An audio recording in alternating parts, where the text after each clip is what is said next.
These things are real. They're here. This is happening now. A light appeared, and like a blue bar of light hovering over the road. On one side, witnesses could see it. On the other side, they couldn't see anything. Our night that we went out there, they were blasting the phenomenon with EM frequencies from Bowsy through the tunnels into the forest. Because those blue lights that we saw, plasmas being targeted by lasers.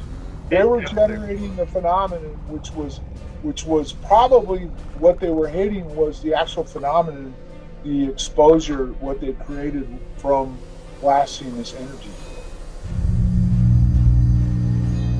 They got immediately merged into UFOs, and I'm not sure what UFOs are, but these aren't spacecraft. These aren't extraterrestrial. High-power radars and ionospheric heaters are capable of making atmospheric plasmas. Now, these are glowing balls of light, like ball lightning. They can move from speeds that are stationary to many thousands of miles an hour. They will follow Earth energy gradients. If they're artificial, if it's by radar sweep, then they may be swept across the sky in regular or intelligent patterns. We have now released Land Quick Strike. Repeat, we have now released Land Quick Strike. We will deep dive into the world of UAP. Past to the present, and some considerations, historical accounts, possibilities, and some personal perspectives on a substantial number of UAP issues.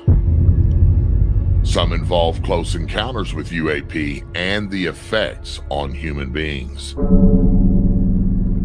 Add up threat assessment, weaponizing UAPs, and the race to be the first to do it. And we have a lot to unpack in this edition, the weaponization of UAP. I invite you to dig deeper, to go farther. Leave no stone unturned to discover the indisputable truth to the tough questions regarding UAP. Whitehall, England, Washington, D.C., U.S. Congressional UAP hearings, May 17th, 2022. How does the DoD and MOD view UAP technology? In a FOIA conducted by retired U.S. Air Force Sergeant John Burroughs, the MOD was asked, "Are you developing technology off of UAP?" Their response was, "We reviewed your request and Section 26 is a qualified exemption and is subject to public interest testing, which means that the information requested can only be withheld if the public interest in doing so outweighs the public interest in disclosure. Section 26(1)(b) has been applied to some of the information because it gives details of techniques which might be employed on future platforms. Compromise in these techniques years before implementation may result in a reduction in effectiveness and, more importantly, the likelihood that this technology could advance a foreign power's ability to gain tactical advantage." The balance of public interest was found to be in favor of withholding the information, given that, overall, the public interest is best served in not releasing any details of techniques, the knowledge of which would be more likely to provide tactical advantage to our enemies.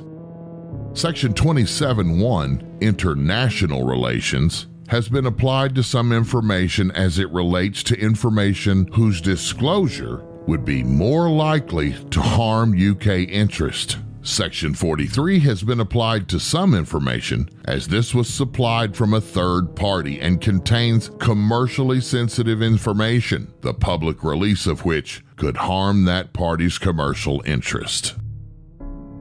During the U.S. congressional hearings conducted on May 17th, Congressman Raja Krishnamurthy asked Scott Bray, Deputy Director of Naval Intelligence, "Has our encounters with UAP altered the development of our offensive or defensive capabilities or sensor capabilities?"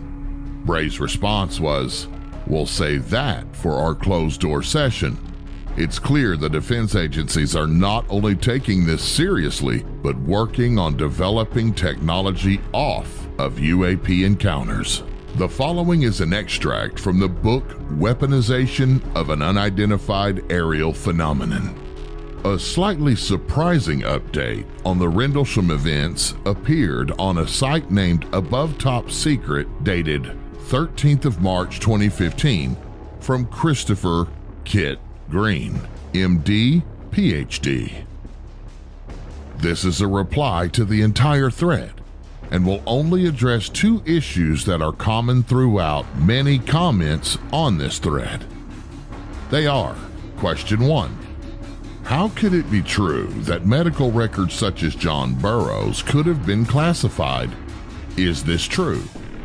Is it sensible? What are the reasons? And question 2, what caused his injuries and several others present over the encounter with the odd air form that emitted the broadband Nemur? It is true, his records, about 1,000 pages, and to this day, still many hundreds are in fact legally classified.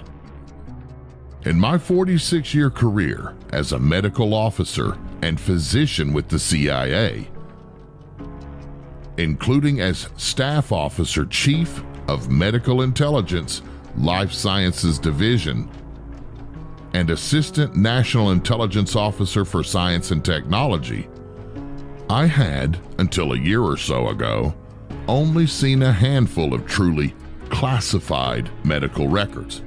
Those of Adolf Hitler, John F. Kennedy's autopsy, and recently, John Burroughs.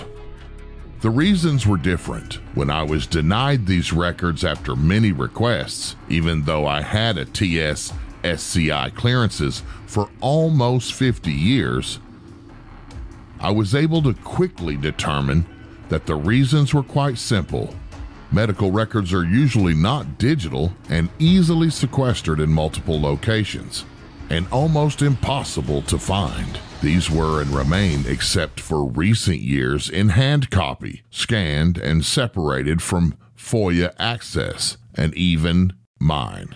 The reasons, I was told by a current DoD and VA record staff, that inside the doctor's notes, the nursing notes, the specialist's notes are a myriad of references to special access projects and the names of other adjacent programs and projects that cannot be disentangled and which could uncover active and recent projects unrelated to Rendlesham.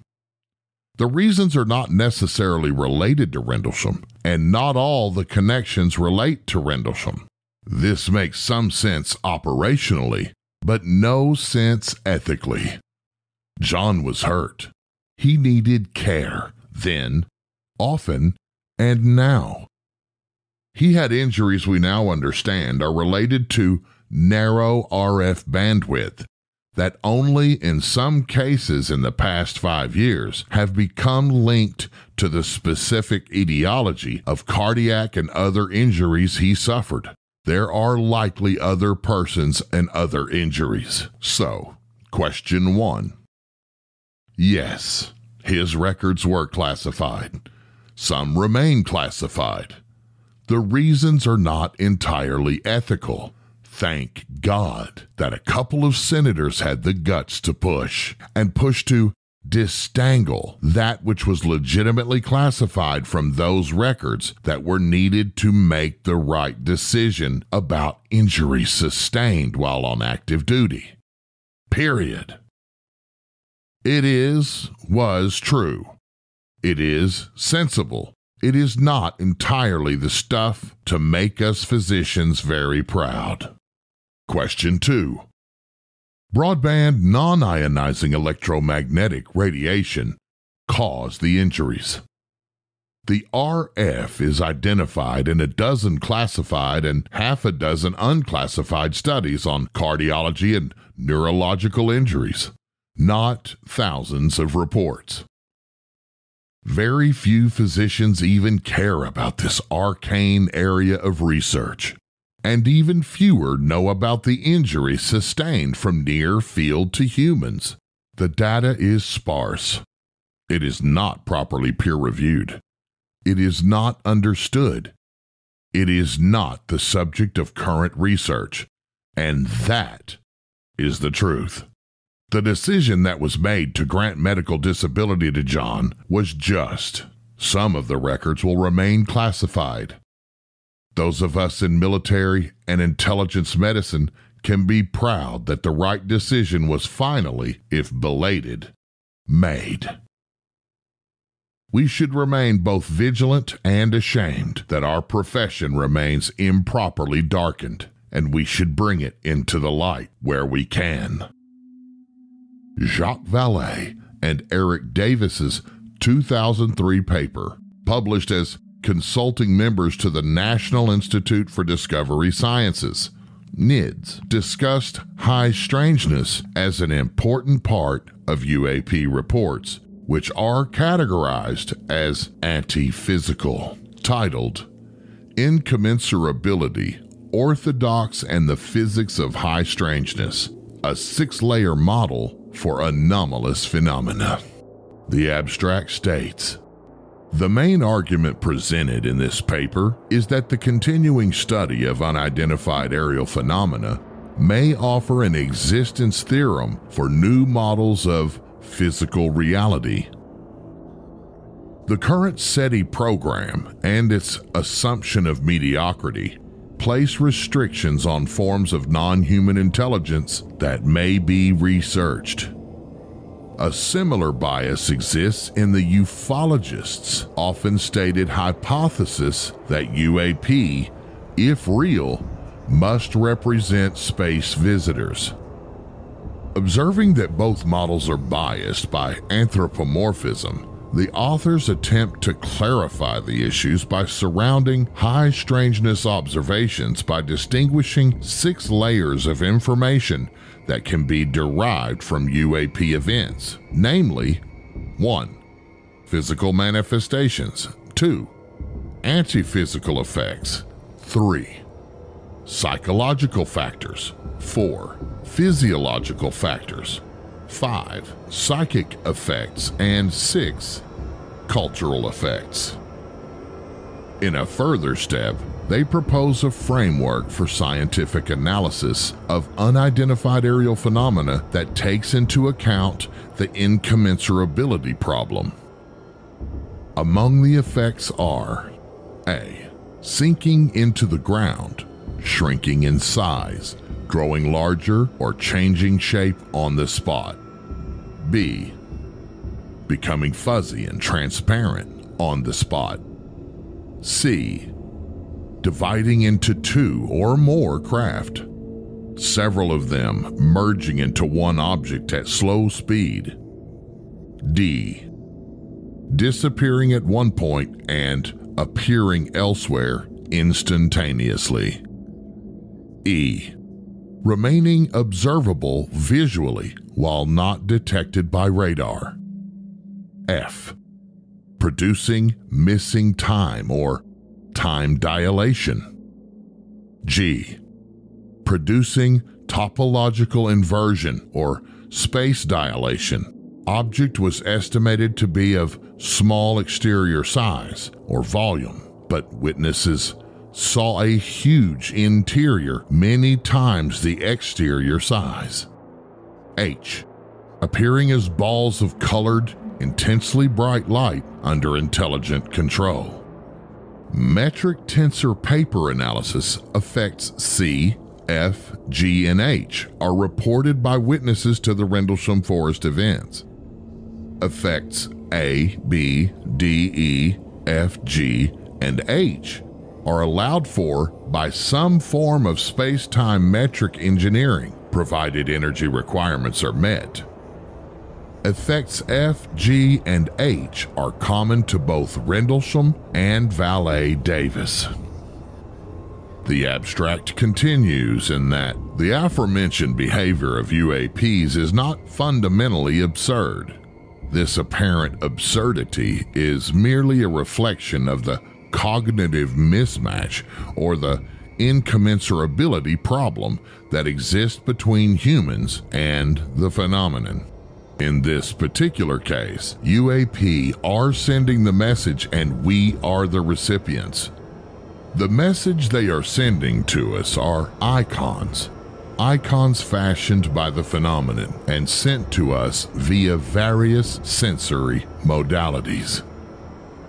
The difference between our respective cultures, biologies, sensory modalities, histories, dimensional existence, physical evolution, models of nature and science, etc., is directly responsible for our lack of understanding of the phenomenon and its message. We cannot see what UAP believe to be similarities in the message that is intended for us. These stated differences directly impact our conventions of interpretation in such a way as to impair our recognition of the similarity between the sign and the signified contained within the icons of the UAP message, further impairing our ability to see and understand the potential message. Rendlesham Forrest and Andrew Pike, as reported in UFO Matrix Magazine, Volume 1, Issue 3. Andrew Pike was working on an officially funded plasma physics project during the time of the Rendlesham incident. This was the study of ball lightning, natural plasma glows, earth lights, and similar phenomena. Plasmas are electrified gas where the atoms have been split into the positively charged nuclei and negatively charged electrons. If you pump energy into the gas, it creates plasma. He somehow became embroiled in scientific investigations in Suffolk in late December 1980, unaware at the time that a UFO incident was developing. What he thought was a physics investigation was dangerously overlapping into the murky world of ufology. Quote, at that point, the two angles split into separate projects, but with common, gray, and very unofficial, almost secret overlaps. It was a right royal mess from day one. Of course, the two of us started knowing nothing of what was to become of the RFI. We just began by asking around about the red glows on an unofficial level. We asked locals, forest workers, and anybody interested in talking. Most were, except the forest workers, close quote. Andrew Pike, a qualified astrophysicist, writer and broadcaster specializing in astronomical anomalies and the history of science, has penned a new book questioning just what could have happened at 2 U.S. Air Force bases by Rendlesham Forest near Woodbridge, Suffolk, in December 1980. Due to high interest in the case, the British Ministry of Defense investigated and concluded Orford Ness Lighthouse had been responsible for what was seen on the 2 nights in terms of glowing orbs. Mr. Pike concludes in the book that the bizarre light seen may have been a natural phenomenon known as plasma or ball lightning, rather than coming from an alien UFO. Ball lightning, to give it the correct spelling, is just one of the issues discussed, as it goes on to say. But a lot of people have jumped on that comment and not read any further. Mr. Pike also suggests that the sightings of a triangular craft may have been down to a secret military steelcraft experiments using microwave technology, rather than anything of extraterrestrial origin. Quote, I believe microwave science fits the data well to enhance what might have otherwise been just another outbreak involving balls of light. I know what it was not. It was not a lighthouse. That does not fit unless you want to cherry pick the data. That is not science. That is scientific fraud." Close quote. One of the reasons this is important is because of this statement made by Ralph Noyes, who headed a division of the Central Staff of the Ministry of Defense. Quote, "He never believed that UFOs were alien and favored the idea that they were a living force that could be created and or harnessed for both benign and offensive purposes. I think he believed that there had been research into such things that had both accidentally created UFOs as side effects of the experiments, and that had involved intrusions by these forces that were occurring because of laws outside of our levels of understanding of physics. Possibly interdimensional." Close quote. Source: UFO Matrix Magazine, Volume 1, Issue 3, page 64. So it appears Andrew Pike was working on an officially funded plasma project. Was any of that project being funded by the MOD? True or false? Was the MOD conducting a plasma project in 1980? Were they conducting any kind of plasma test in the Rendlesham Forest area in 1980 using local military facilities and the tunnels located in Rendlesham Forest? Were there EM generators involved? Is it true Margaret Thatcher had all references of EM generators classified after our incident? It also appears that after the Rendlesham event took place, that two different projects evolved. True or false? How could there be secret overlaps if they were not classified projects involving the MOD? What's stated here is, quote, "We just began by asking around about the red glows on an official level." Close quote. Official level? For who? From the book, The Rendlesham File, Andrew Pike continues and quotes, "I like the details given by Burroughs for several reasons. Amongst these is the fact that the interview with Burroughs for Fate magazine was done by a science writer, Antonio Hernandez, and as such would appeal more to a scientific investigation. Of course, that has not always been the case with the Rendlesham incident. Moreover, and perhaps the best reason is, Burroughs was pretty much left alone and was one of the few who did not get taken away by the Air Force Office of Special Investigation and similar agencies for a hypnotic and drug-induced interrogation. Although in later years ufologists did spoil things and regress him hypnotically to the time to unlock hidden memories, which came as a bit of a disappointment to say the least. A disappointment because I have never had much faith in this technique when it comes to getting at the truth. Even so, much of what Burroughs has said through the years is, in my opinion, far cleaner and pure to the actual events, excluding the regression. So what did Burroughs reveal in Fate magazine? He tells of how he had to walk quite a way until he came to a clearing. It was then that he saw an object, as he puts it, which all three also saw, Jim Penniston and Ed Cabanzak being the other two. However, he says that all three saw the object a little bit differently, which might be because they were at differing distances, or it might be due to other effects we will explore. Burroughs explains that they got pretty close, and although he was not able to make out a solid metallic object in the way Penniston did, he could see what he thought were legs at the base, which were touching the ground.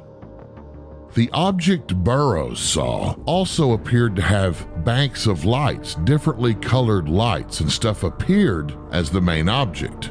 It was these lights which threw off an image of like a craft, John stated.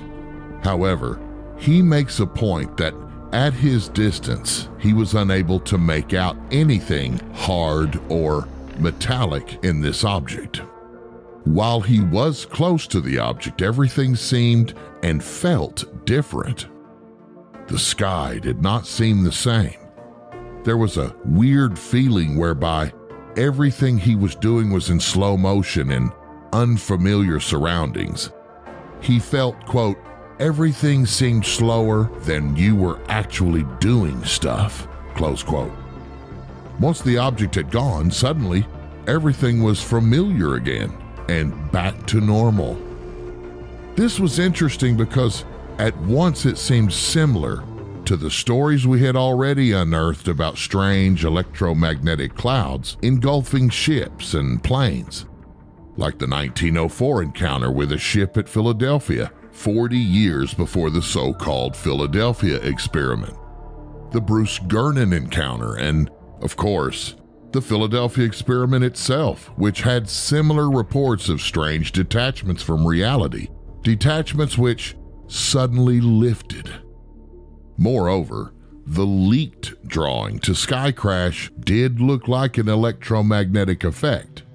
We will look closer at this strange effect later when we examine the effects of electromagnetic fields on the brain. It is also interesting that Burroughs then makes the point that they looked around and saw the lighthouse beam and the sky was also back to its normal self. They then saw the object again in the distance. It was at this point that they had chased the object for about an hour to an hour and a half. It seemed clear that there was no confusion with the lighthouse, which, as we have seen, simply does not cause these electromagnetic effects anyway. Although Burroughs was unclear whether a solid object existed, he was sure it was technological, but was confused. He was also unsure whether the government would have developed such technology in 1980. Quote, "It would just be hard to believe," close quote. He went on to say, if they had the capabilities and technology to do what went on that night, it would just be hard to understand. We would be so far advanced in technology that we've been lied to for years. He was also surprised that the events happened on 3 nights, as if that had significance. This encounter seemed to have had a really deep impact on Burroughs, because he starts to question reality and what happens in the world, unsure of what to believe in and why the government handles UFOs in such a way. He seems really interested to know why it is as it is. He also seems concerned that nothing is done about it by his government. More research led Pike into a possible military experiment being carried out in the area. The strange colored balls of light reported at the forest were similar to Foo Fighters of World War II. Pike made a link between the use of radar and the sightings of Foo in the war. Nearby RAF Bautzen was heavily involved in radar research, microwave tests, and drone technology, and he was suspicious that a military experiment may have affected something near the twin bases. Pike also noted how a large portion of UFO reports come from areas in the proximity of airports and military bases. But was there any concrete connection with Rendlesham? Weather control and experiments in the ionosphere were examined which could produce artificial lights. Mind games and electromagnetic fields were also possibilities involved, as Pike mentions how a team of scientists were fixing the perimeter fences at the bases after the incident occurred. What were they fixing? Orford Ness is Britain's answer to Area 51, and now one of Britain's most protected natural landscapes for decades. However, it was the hidden nerve center of secret military research. The isolation of Orford Ness was vital to keeping secret the use of another revolutionary new technology. Pan Macmillan provides the following words, quote, "In 1936, Winston Churchill asked the physicist Sir Robert Watson Watt to develop a death beam or a magic eye to counter the growing threat of German airborne aggression. Under the cloak of utmost secrecy, he had a small team of brilliant scientists moved into the manor. Stables and outbuildings were converted into workshops, and the first receiver and transmitter towers were built. Just 18 months later, RAF Bowsey became the first fully operational radar station in the world." Nick Redfern has referred to a Project Kugelblitz that makes some fascinating connections to include Edgewood Arsenal and Kirtland Air Force Base. The atmospheric plasmas, which were believed to be the cause of so many UFO reports, were still barely understood, said the MOD, and the magnetic and electric fields that emanated from plasmas could adversely affect the human nervous system. And that was not all. Clark and Anthony revealed that Volume 3 of the report refers to research and studies carried out in a number of foreign nations into UAPs, atmospheric plasmas, and their potential military applications. That such research was of interest to the MOD is demonstrated in a loose minute of 4 December 2000 called Unidentified Aerial Phenomena DI-55 Report, which reveals Director General, Research and Technology will be interested in those phenomena associated with plasma formations which have potential applications to novel weapon technology. And it wasn't just the British Ministry of Defense and the Russians who recognized the potential military spin-offs that both plasma and ball lightning offered, if they could be understood and harnessed, of course. Official documentation that has surfaced in the United States reveals that only 2 years after pilot Kenneth Arnold's now historic UFO encounter over the Cascade Mountains in Washington state, on the 24th of June 1947, the U.S. military secretly began looking into ways to exploit such plasma.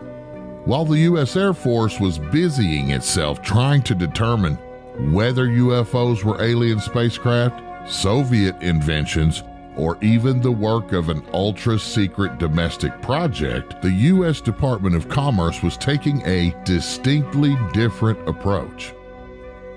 In its search for answers to the UFO puzzle, the DOC was focusing much of its attention on one of the most mystifying and controversial of all Fortean phenomena, ball lightning. A technical report, Project Grudge, published in 1949 by the Air Force's UFO Investigative Unit, detailed the findings of the DOC's Weather Bureau with respect to ball lightning, which it believed was connected to normal lightning and electrical discharge. The phenomenon, said the DOC, was spherical, roughly globular, egg-shaped or pear-shaped, many times with projecting streamers, or flame-like irregular masses of light, luminous in appearance, described in individual cases by different colors, mostly reported as deep red or often as glaring white.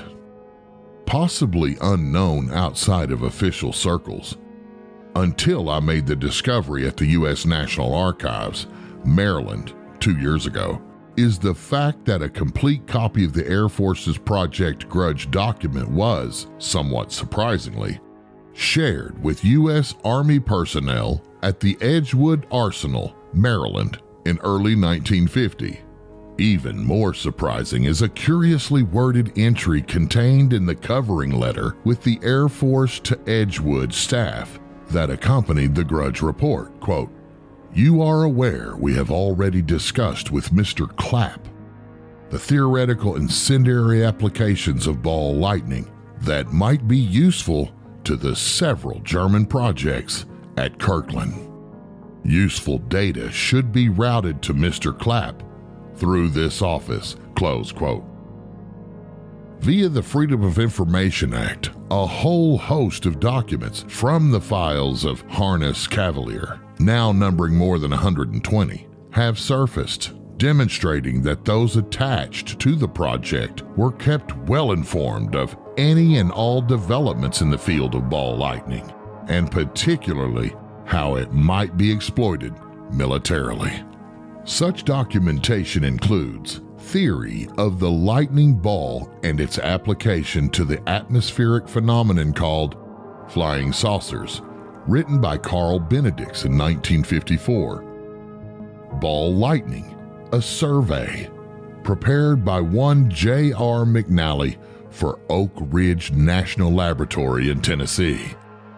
D.V. Ritchie's Red May Use Lightning as a Weapon, which appeared in Missiles and Rockets in August 1959, and an experimental and theoretical program to investigate the feasibility of confining plasma in free space by radar beams, which was written by C.M. Holland in 1960 for the Armor Research Foundation, Illinois Institute of Technology.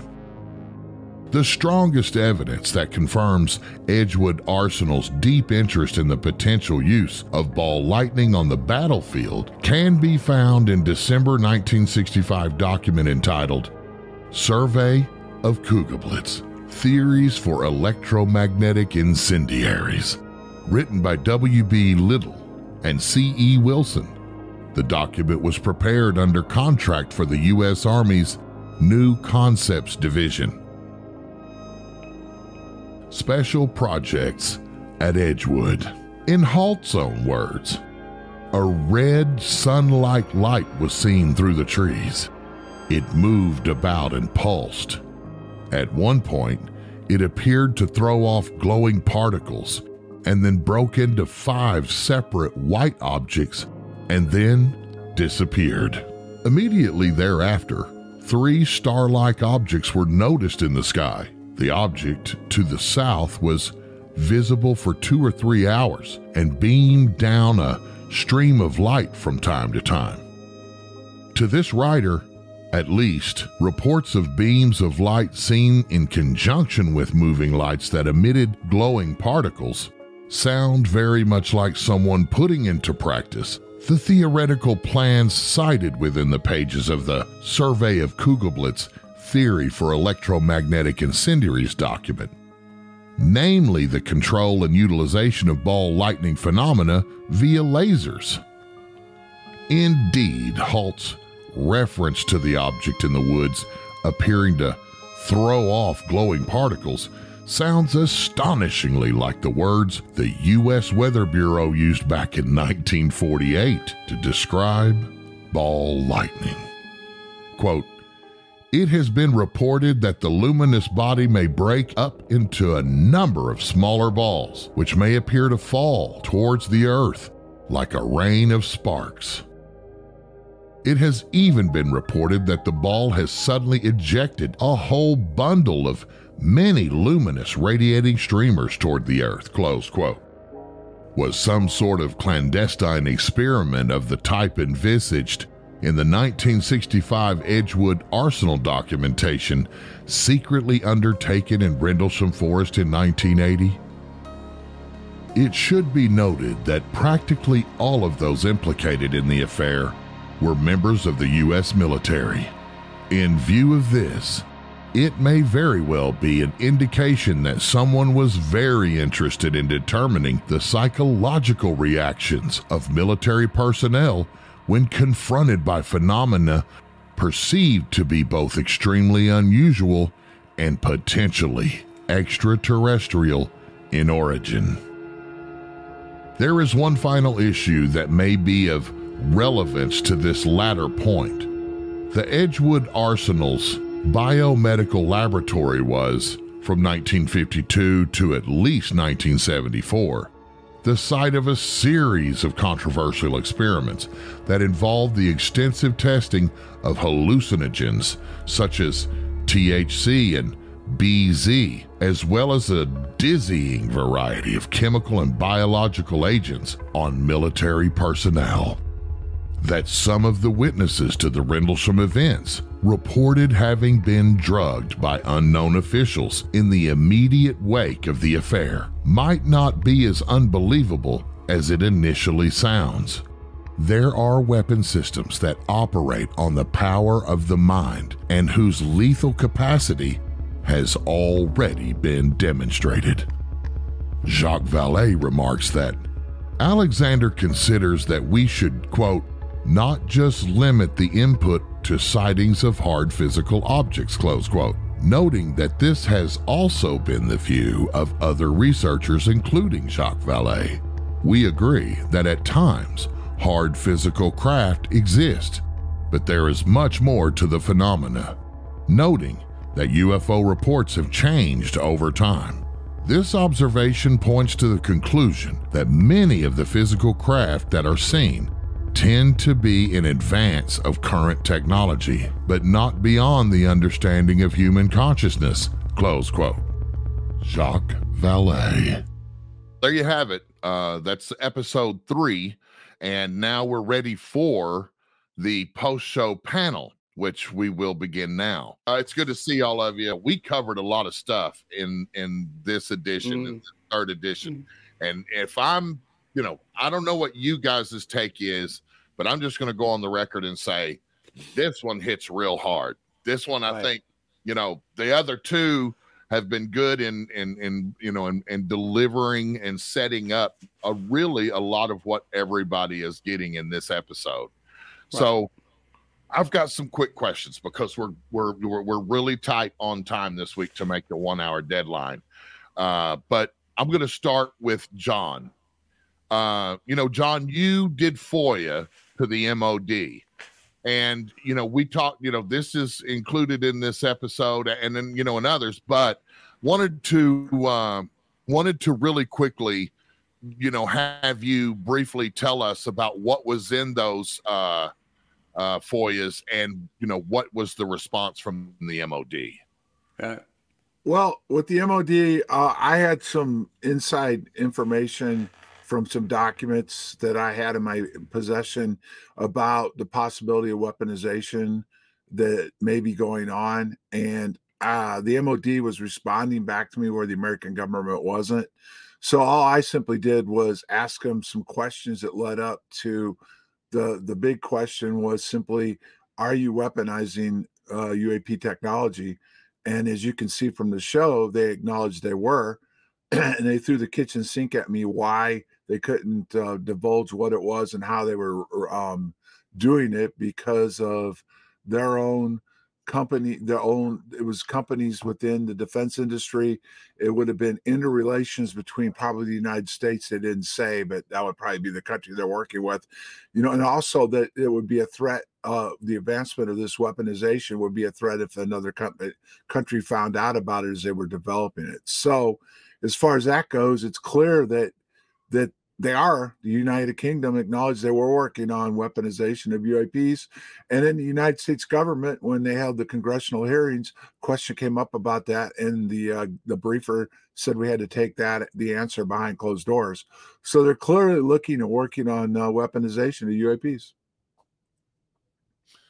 Yeah, that's something that truly, I think deserves a lot more skepticism. We really need to dig a lot more into some of those responses because, there's a lot of cryptic stuff in those. But, in this episode, we talked about Kit. Of course, Kit Green he's one of those figures that certainly was all over the world when it comes to UAP. And God, I just wish we could unlock his brain and see what he's seen and know what he knows. But his statement about hundreds of service people being injured by UAP exposure. What are your thoughts on that, John? Well, when he came on, what he did was, he helped behind the scenes. He said he was going to keep it private about getting me treatment for my injuries. And then after it all, happened and was accomplished, and then the lawyer Pat Frascogna and I just announced to everybody that I was taken care of and thank you for your support. And at that point, I just figured I'd just fade away because I got what I asked for. I was going to survive. It was clear I wasn't going to get the answers. Not only did the aides from McCain's office and Kyle, first of all, say that they were going to get me care, but I wasn't going to find out what happened. And even though he'd given me openings to understand some of what happened to me, that's as far as they would go. They weren't giving me the full Monty, the full, open door to what was taking place and what injured me. But other than what he said in the Above Top Secret post that he put out there on his own, he just sent an email to Pat and I saying, hey, I'm just acknowledging the Above Top Secret that I was involved in, and this is what happened to you. And he did. And it kind of shook him up because the Above Top Secret, people don't know, that site is full of debunkers, and they just didn't know what to do with it because they were actually questioning whether or not I was actually injured at the time or were my records classified. And he kind of went in and said they were. So they didn't know what to do with it. So yeah, he's been involved in this all the way back during the time frame when the Rendlesham incident happened. He was on the weird desk. So the guy has a lot of knowledge. He's driven a lot of projects, and yeah, it would be nice to see him open up more, but I doubt if he will, because most of probably what he knows is still classified. I want to tell you something. That letter that he posted in Above Top Secret, which he is vested in, that site and others, was really, it was compelling to say the least. To me, I mean, his admission to, almost like a bystander that's looking at servicemen who have been affected by things, and because of the complications as to what it was that affected them, has prevented them from getting the proper treatment and care and that type of thing. Really admitting that it hurts these scientists who have to stand back and watch this happen. And I mean, I really could see, and this is just my opinion, you guys, but I really could see, based on what I read, I could see this man knowing what was going on and was there. Right. You know what I mean? And he knew what was going on ahead of time, and he knew that it was affecting these servicemen and women in various ways. And they wanted to be right there to care for them and observe them and study them and all that. But the long term seemed to be in conflict with how that went down. So, with that said, does that mean that, it was us testing? Right. That's where that first question mark sort of popped in over my head back then, that, wait a minute, this may not have been extra. And then later, John divulged something to me in a photograph that they had, he had been doing some study on. And I don't know if, John, if you've gone public with that or not, you can say about it or not. But like, it looked like the confirmation that he was actually there then. And so, if that's the case, that really begs to question, what, was this some sort of a government test or training or of some kind? Not training, but test for sure. And that's where we are, right, Simon? That's where we are today here. That's why I think it's absolutely fascinating. And, the connection of Stanford's research, who were obviously stayed on after Cobra Mist closed down, and their relationship with Martlesham Heath and with Bentwaters. something was going on. I'm sure John knows more than, and I'm so respectful that he knows stuff and is asking us to find it out without actually telling us, which is great.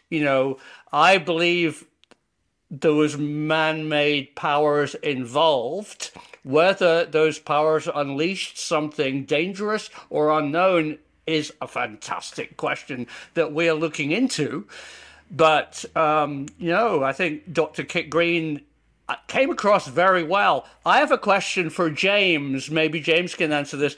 I've never been somebody who's used forums. Why do you think the CIA chief medical officer, he might not have been at the time, but that was his role, went on what seems to me a bit like a dark web forum for ufologists to open up? It was an amazing letter that Race pointed out. What is above top secret, James? Can you describe its history and who runs it? Well, apparently, don't quite like say, don't quite me on this. Apparently, he did have a few shares in ATS along with a few others. But I think he sold them off and stuff. But he was still, keeping an eye on what was going on there, because ATS, you could go on there under a pseudonym and you could talk about things, and you felt that you wouldn't get a knock on the door, basically. And there was many things on ATS that you could publish that would probably not be allowed to publish, or you get an error 404 come up if you try to use it too much or for too long publicly. Even down to things like extremely low frequencies, and that would seem to be a sort of a no-no. I think as soon as we started going into that extremely low frequencies, and when we started getting into talking about plasma, I was on ATS literally myself. I was one of the people on there on this forum. Again, the reason I kept my name secret was because I was working with John, and I didn't want him to get in trouble. I didn't want myself getting in trouble. But I just wanted to get on there to just clear a few bits and pieces. And I think the forum it still exists today, and we can. It does, it does. Right. It still exists today. I mean, I came out of there ages ago, because things were just being manipulated by certain members within the group. I've been there from day one. Okay. And say Kit Green got on there and he posted this thing. He must have been watching it. He must have had an inkling, because there's so many different sites on. There's so many different categories on the ATS site. For him to actually go onto that particular one, where we were talking about certain things, he must have either someone told him or he was watching it himself. Because he went on there to try to say, right, that's it. This is what happened. Leave it there. This is my statement. Leave it there. But obviously, you're just feeding. If anything, it didn't stop anything. It fed even more to people that were trying to look at the other side of things, not UFOs, but looking at, is it man-made? And it really opened up that sort of Pandora's box almost.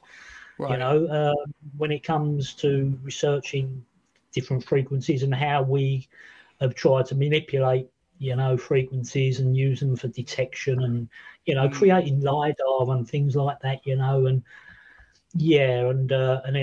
weaponized weapons and stuff like that as well, especially from 1976. I mean, we had the microwave embassy siege, microwave embassy, and that was being bombarded with microwaves, and that was being heavily looked at, and that was pretty much secret. The people in the building at the time didn't know what was going on. They was getting ill and all sorts. But they let people carry on. They let people carry on working there, and just to find out whatever this was and what was affecting them. And when you look at some of the statistics on what was going on, it sounds very much like the Havana syndrome that we talk about today. It does. Okay. Thank you, James. Above top secret for me, man, it was, Simon, it was interesting you put it like dark web type. Back then, I didn't know. There were some really serious players that were dropping verbiage in there. a lot. I mean, John, you remember Bill Moore and how the story of Bill Moore went, and how he got played and he got manipulated, and then he found out that he got played and he got manipulated, and then he disclosed that out there in Laughlin, and those people were ready to take fire hoses to him. They thought that they wanted to believe everything he had been spitting out up to that point. They didn't want to believe that it was all BS. And I think a lot of those people, that the Avery and all that, I think a lot of those people were involved in Above Top Secret Live. Okay. Because I syndicated their radio show. They had a podcast that Above Top Secret Live, and I syndicated it for years. And I knew all those guys. So, it was anybody that was interested deeply in what was going on in this subject, they frequented that place. And I don't think there was a handful of people that ever used their real name or ID in any way whatsoever. But, James, you always have such interesting insights on these things. And I agree with everything you just said there.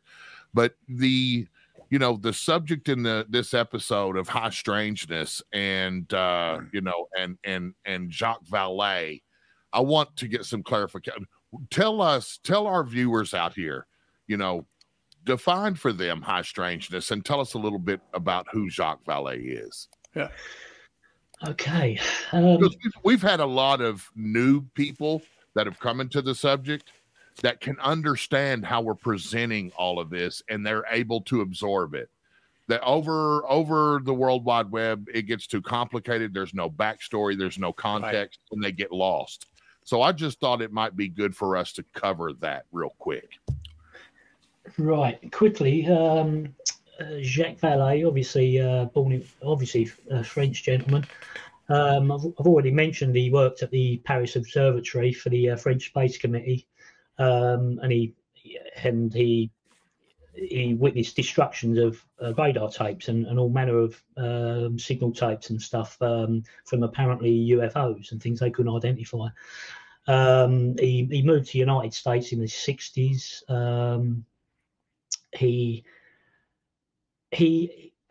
from memory, he came in contact with Alan J. Hynek, and he was also involved in the Project Blue Book as well, back in the days when they was trying to collate data on UFOs. He eventually went on his own and started writing books about the phenomena. And within the circles of many people that he interacted with, including like some top officials from governments from all around the world, as well as scientists and physicists, academics. He joined with Eric Davis looking at this UFO issue, and he felt that he really needed to be able to identify from false, misidentifications from real events, because there was a lot of, as I said, a lot of skullduggery going on, and it has been for years. So they wrote a paper, which was called, let me just read it out to you because it's a mouthful: Incommensurability, Orthodoxy, and the Physics of High Strangeness. And they created a 6-layer model for anomalous phenomena. Now, the high strangeness is part of all 6 layers of identification of interactions with UFOs or UAPs. There's many. There's psychic effects. There's actual manifestations of craft and people and things and whatever you want to describe what's in front of you. There was anti-physical effects. So we're talking about like what you see in reported like nosebleeds and all sorts. But I think if he came up with a lot of, how do I say this? He came up with a lot of the ideas that we're seeing looked at now, years ago, and only now are they starting to really kind of tuck into some of his research and what he actually put together to try to come to some sort of conclusion. is this a phenomena? And if it is, what is it? And how can we identify it as being an unknown? And that's what it was pretty much set up for, the paper that he wrote with Jacques Vallée and Davis. But when you look at the 6 layers, each one of those, if you look through the 6 layers from the paper, each one of those can be utilized as a form of weapon in the sense of the effects, the psychological factors in what people see, even the psychic aspects of things, which goes back to your remote viewing. There's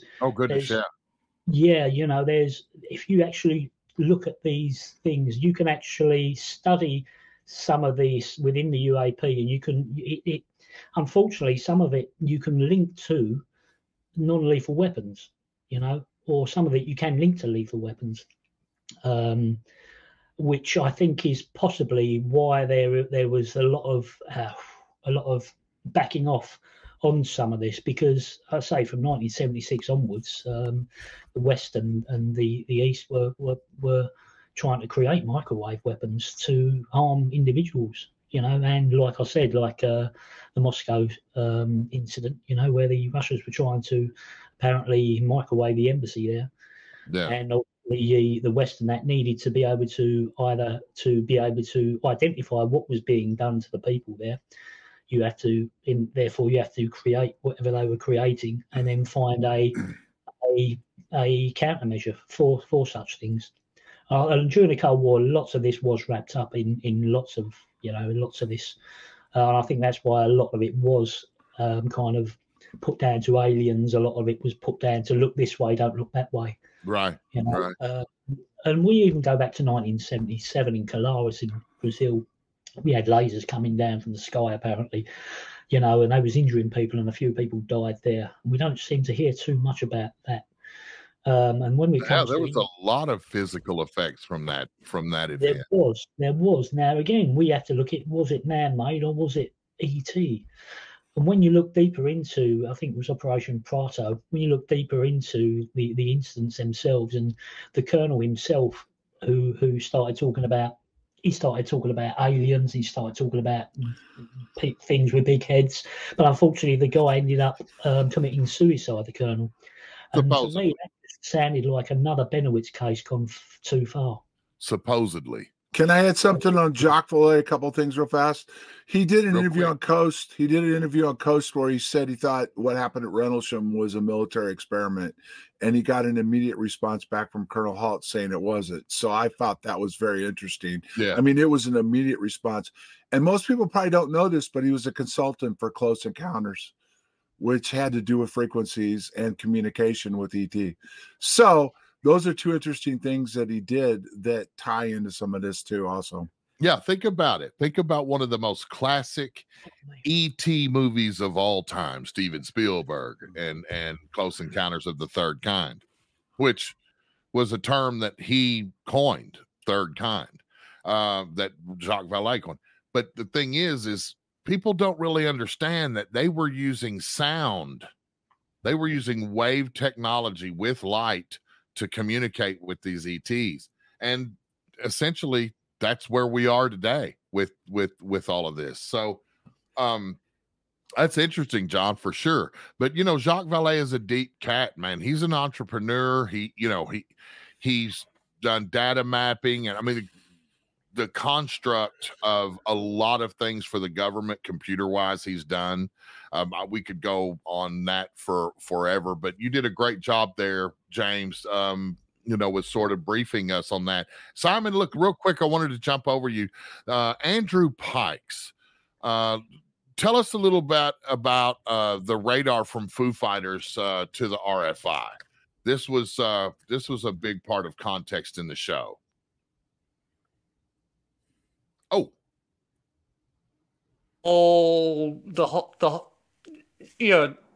It's an amazing piece of research, and I think that it's all about what the United Kingdom were specifically interested in, is looking at advanced physics and building a directed energy weapon.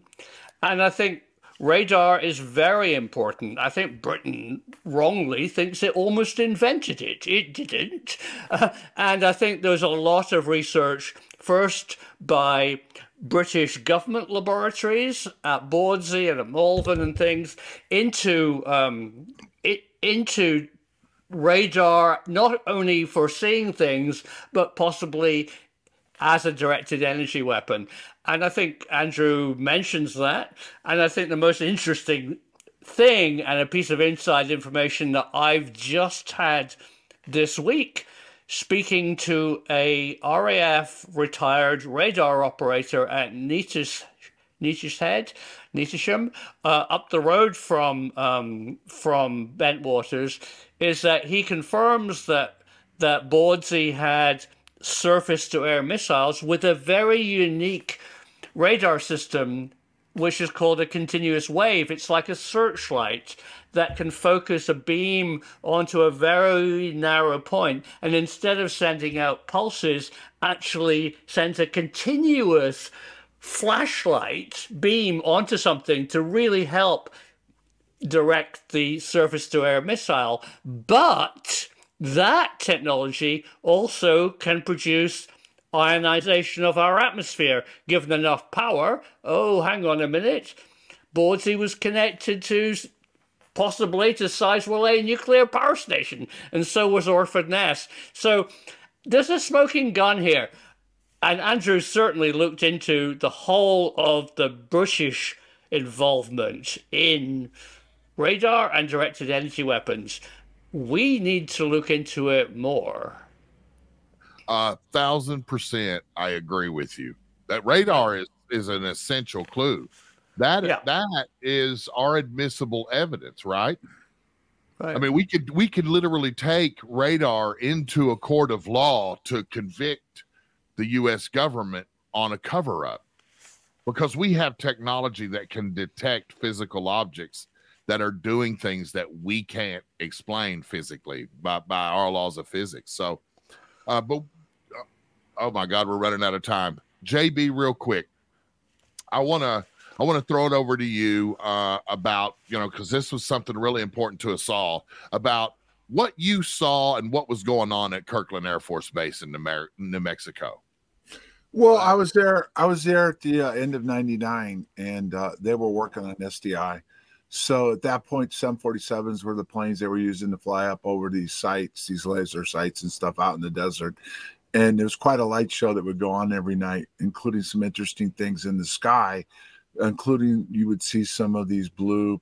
At the time, again, I hadn't looked into it very deeply at that point, nor had James exposed to me what the plasmas could do with lasers.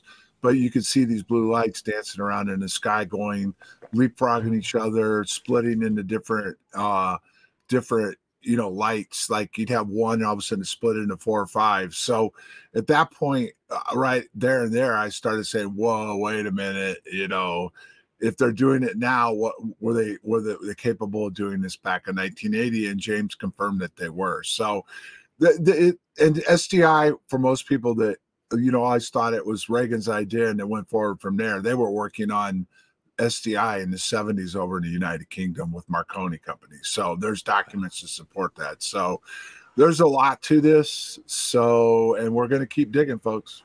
Yeah, absolutely. Well, absolutely. John, James, Simon, thank you again for another amazing episode 3. All of you guys did so much work. All I do is talk.